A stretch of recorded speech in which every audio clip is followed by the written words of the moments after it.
शहरात माननीय CP सरांच्या मार्गदर्शनात ऑपरेशन थंडर राबवत आहोत। त्या अंतर्गत मागच्या एका महिन्यात एक स्पेशल ड्राईव्ह आपण घेतला होता।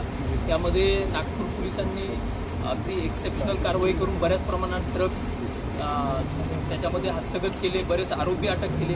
परंतु तो ड्राईव्ह संपल्यानंतर देखील जसं CP सरांचे क्लिअर आणि स्पष्ट आदेश आहेत की जे ऑपरेशन थंडर आहे हे कंटिन्युअस चालत राहणार आहे।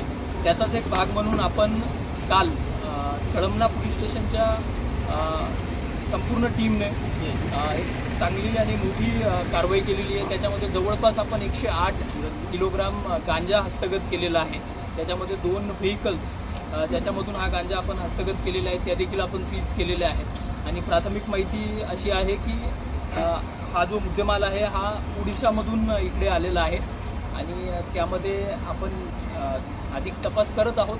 आणि सध्या आपल्याला अधिकचे 2 आरोपी म्हणजे 2 आरोपी आपले अटक झालेले आहेत आणि अजून 2 आरोपी त्यांचे नाव आपल्याकडे आहेत, त्यांच्यावर आपली टीम काम करत आहेत आणि त्यांनाही लवकरच आपण याच्यामध्ये कस्टडीमध्ये घेणार आहोत आणि त्याचे बॅकवर्ड लिंकेजेस आणि फॉरवर्ड लिंकेजेस काय आहेत त्याचा देखील अधिक तपास करणार आहोत।